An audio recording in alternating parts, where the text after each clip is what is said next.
अगर कल कोई पॉलिटिकल पार्टी चुनाव में उतर जाए जिसका ना कोई इतिहास है, ना सरकार चलाने का अनुभव है, तो क्या आप उसे वोट दोगे? अर्थात जब आपका वोट किसी के एक्सपेरिमेंट का हिस्सा बन जाए तो क्या आप रिस्क लोगे? अर्थात भारत जैसे देश में जहां लोकतंत्र सिर्फ उम्मीद नहीं सुरक्षा भी है, वहां अक्सर नया होना उसकी कमजोरी की निशानी बन जाती है, उसके लिए समस्याएं खड़ी करता है। ऐसे में पॉलिटिकल साइंस इस टर्मिनोलॉजी को कोल्ड स्टार्ट थ्योरी के नाम से इंडिकेट करती है। कोल्ड स्टार्ट थ्योरी कहती है कि जब कोई नया राजनीतिक एक्टर, चाहे नेता हो, चाहे पॉलिटिकल पार्टी हो या कोई पॉलिसी हो, जब वो जनता के सामने आते हैं तो उनके पास तीन चीजों की कमी होती है। एक, उनके पास कोई भरोसे का ट्रैक रिकॉर्ड नहीं होता, ना कोई राजनीतिक अनुभव होता है उनके पास, ना कोई हिस्टोरिकल परफॉर्मेंस होती है उनके पास, और सबसे बड़ी बात, उनके पास राजनीतिक इमेज या फिर राजनीतिक फैमिलियरिटी या राजनीतिक परिवार या राजनीतिक कुनबा नहीं होता उनके पास।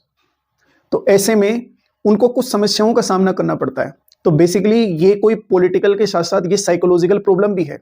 अर्थात इंडियन वोटर्स जो नॉन पास्ट को वोट देना पसंद करते हैं रादर देन अननोन फ्यूचर, यानी उनकी रिस्क टेकिंग एबिलिटी बड़ी कमजोर होती है। और इसकी वजह से इन political actors, whether it is leader और पॉलिटिकल पार्टी और एनी पॉलिसीज, इनको पूरे पॉलिटिकल सिस्टम के अंदर अपनी इमेज बनाने के लिए और अपने आप को सही निष्ठावान साबित करने के लिए काफी अधिक मात्रा में प्रयास करने पड़ते हैं। इंडियन वोटर्स जनरली तौर पर रिस्क एवर्स होता है, अर्थात उनकी रिस्क टेकिंग एबिलिटी कम होती है। वो स्टेबिलिटी चाहता है और एक्सपेरिमेंट्स करने से डरता है। क्यों? क्योंकि भारत में वेलफेयर स्कीम्स लाइफलाइन है, वो आपके जीवन से लेकर मृत्यु तक अनवरत रूप से आपके साथ चलती है। और पॉलिटिकल डैमेज या फिर सरकारों का अपने निर्धारित समय से पहले गिर जाना, कोलैप्स हो जाना, वो भी अपने आप में बड़ा कॉस्टली सिद्ध होता है। इसलिए भारत में लोग सामान्य तौर पे ये पूछते हैं कि यदि नया नेता या नई पॉलिटिकल पार्टी फेल हो गई तो, और ये सब चीजें बेसिकली कोल्ड स्टार्ट थ्योरी को मजबूत बनाती है।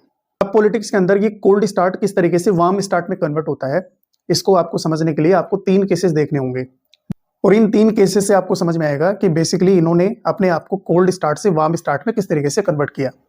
केस नंबर 1, आम आदमी पार्टी। साल 2011 पूरे इंडिया में भ्रष्टाचार के खिलाफ एक मुहिम चलाई गई और सारी जनता सड़कों पर आ गई। लेकिन 2012 और 2013 के दरमियान जब ये लोगों के बीच में गए, तब लोगों ने ये कहा कि आंदोलन तक तो ठीक है, लेकिन क्या ये लोग राजनीति चला पाएंगे? तब इनके सामने कोल्ड स्टार्ट वाली प्रॉब्लम आई। इनके सामने इश्यूज क्या थे या प्रॉब्लम्स क्या थी कि एक तो बेसिकली नई पार्टी थी, लोगों को पता नहीं था इनकी आइडियोलॉजी क्या है, और एलाइट स्केप्टिसिज्म जैसी समस्याओं का सामना भी आम आदमी पार्टी को करना पड़ा। और इनके इश्यूज क्या होंगे और ये किस तरीके से जनता के बीच में जाएंगे और जनता के इश्यूज को सोल्व करने की कोशिश करेंगे। लेकिन बाद में इन्होंने कोल्ड स्टार्ट को धीरे धीरे वार्म स्टार्ट में बदलना स्टार्ट किया। और ये इन्होंने कैसे किया? इन्होंने जनता के जो डेली इश्यूज है, जैसे हेल्थ, एजुकेशन और झुग्गियों को अच्छे हाउसेज में कन्वर्ट करना और प्योर वाटर, इलेक्ट्रिसिटी, ये जो डेली इश्यूज है जो जनता से जुड़े हुए थे, इनको मैनिपुलेट करना इन्होंने स्टार्ट कर दिया और नए नए सॉल्यूशंस जनता को दिखाने लगे। और मैं भी, आम आदमी, इस तरीके के नैरेटिव चलाए गए जिससे जनता इनके साथ जुड़ती चली गई। और विशेषकर शहरों के जो मिडिल क्लास महिलाएं और युवाओं ने इनको इस पार्टी के साथ जुड़ना स्टार्ट किया। और इसकी वजह से 2013 में इनको फुल मेजोरिटी नहीं मिली, लेकिन 2015 और 2020 में इन्होंने क्लियर मेजोरिटी प्राप्त की। अर्थात बहुत बाद में जाके दिल्ली वोटर्स ने रिस्क लिया। अर्थात आम आदमी पार्टी ने अपने कोल्ड स्टार्ट को आइडियोलॉजी से नहीं अपितु सर्विस डिलीवरी से तोड़ा। अब देखते हैं केस नंबर 2, जिसे नेशनल कोल्ड स्टार्ट भी कहा जाता है। अर्थात नरेंद्र मोदी जी जो हमारे अभी प्रधानमंत्री है, 2014 में जब इनको लॉन्च किया गया और प्रधानमंत्री पद के दावेदार के रूप में इनको डिक्लेयर किया गया भारतीय जनता पार्टी की तरफ से, तब अक्सर मीडिया और अपोजिशन ने यह कहा कि इनके पास कोई नेशनल गवर्नमेंट चलाने का कोई अनुभव नहीं है इनके पास। सेकंड, इससे पोलराइजेशन बढ़ेगा।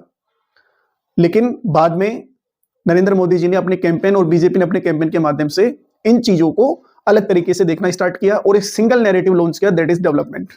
और 2014 में सीधा सवाल था, क्या एक राज्य का मुख्यमंत्री पूरे देश को चला सकता है? और बीजेपी ने इसे अपने कैंपेन के माध्यम से बदलने का प्रयास किया और जनता के साथ डिजिटल तरीके से कनेक्ट किया, और कि हमें विश्व गुरु बनना है और अपनी इकोनॉमी को बूस्ट करना है और इस तरीके से हम एक सशक्त राष्ट्र का निर्माण करेंगे। और लोगों ने इसे समझा और उन्होंने बार बार ये कहा कि हमें क्लियर मेजोरिटी चाहिए, हम रिपीटेटिव काम करेंगे, इससे स्टेबिलिटी आएगी और जनता के जो भी बेसिक इश्यूज है उनको हम रिजोल्व करने की कोशिश करेंगे। और करप्शन जो कि प्रीवियस गवर्नमेंट्स के अंदर बहुत बड़े लेवल पे होते, जो स्कैम्स हुए थे, उनको उन्होंने ना होने के कुछ वचन दिए थे लोगों को, और अब की बार मोदी सरकार जैसे स्लोगन दिए थे। और बीजेपी के इसी नैरेटिव के कारण बीजेपी को 2014 और 2019 में एब्सोल्यूट मेजोरिटी मिली। अब देखते हैं case number 3, Indian national Congress. इनको कोल्ड स्टार्ट का कोई खास एडवांटेज नहीं मिलता क्योंकि बहुत पुरानी पॉलिटिकल पार्टी है, इनके पास गवर्नेंस रिकॉर्ड है, आजादी की विरासत है, इसलिए इनकी परफॉर्मेंस कभी भी इतनी नहीं गिरती कि उसे जीरो से स्टार्ट करना पड़े। कहीं ना कहीं इनके कुछ एडवांटेज हैं कोल्ड स्टार्ट के, जो इन्होंने वार्म स्टार्ट में कन्वर्ट किया था कुछ टाइम पहले, वो इनका अब तक साथ दे रहे हैं। और भले ही कांग्रेस के गवर्नेंस पर सवाल हो, लेकिन कांग्रेस को कोल्ड स्टार्ट जैसी चीजें नहीं झेलनी पड़ती क्योंकि इंडियन जो वोटर्स है उनकी साइकोलॉजी ऐसी है कि वो नॉन फेल्योर को वोट दे सकते हैं लेकिन अननोन सक्सेस को वोट नहीं दे सकते। अब इसी कोल्ड स्टार्ट थ्योरी के परसेप्शन को या कॉन्सेप्ट को हम इंडिया वर्सेस वेस्ट डेमोक्रेसीज या गवर्नमेंट सिस्टम के हिसाब से थोड़ा एनालिसिस करते हैं। वेस्ट में क्या है, वहां के जो वोटर्स है वो रिस्क एवर्स ज्यादा होते हैं, अर्थात उनकी रिस्क टेकिंग एबिलिटी ज्यादा होती है। वहां पार्टीज स्टेबल है और बेसिकली आइडियोलॉजी के आधार पे काम करती है, जबकि हमारे यहाँ इंडिया में हमारे यहाँ पर्सन पॉलिटिक्स ज्यादा है, अर्थात पार्टी से ज्यादा कई बार चेहरा इंपॉर्टेंट हो जाता है। और वेस्ट के अंदर इंस्टीट्यूशंस स्ट्रॉन्ग है, हमारे यहाँ इंस्टीट्यूशंस अभी उतने स्ट्रॉन्ग नहीं हो पाए हैं। हमारी risk taking ability west democracies के आधार पे कम है, अभी हम उस लेवल तक अभी इतने एक्सपेरिमेंट्स और रिस्क टेकिंग एबिलिटीज हम नहीं ले पाते हैं, इसलिए आमतौर पे हमारे यहाँ कोल्ड स्टार्ट ज्यादा पेनफुल है रादर देन वेस्टर्न सिस्टम। अब इस पूरी कोल्ड स्टार्ट थ्योरी का कंक्लूजन देखते हैं कि भारत में नया होना आसान है लेकिन भरोसा जीत पाना कठिन है। कोल्ड स्टार्ट थ्योरी हमें यह सिखाती है कि सिर्फ घोषणाओं से चुनाव नहीं जीते जाते, अपितु स्मृति, अनुभव और विश्वास के आधार पर चुनाव जीते जाते हैं।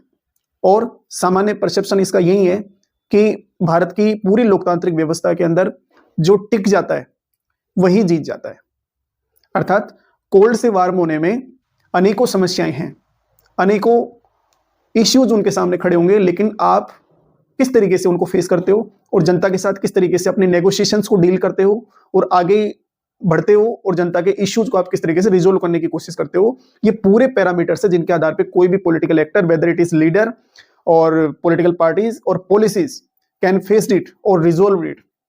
उसी से आपका पूरा परसेप्शन क्रिएट होता है और तभी जाके जनता का आभार, प्रेम और प्यार आपके ऊपर टूट के पड़ता है। धन्यवाद। ऐसे और पॉलिटिकल इंसाइट्स और पॉलिटिकल वोकेबलरीज के लिए आप लोकतंत्र लेंस चैनल को सब्सक्राइब करना ना भूलें।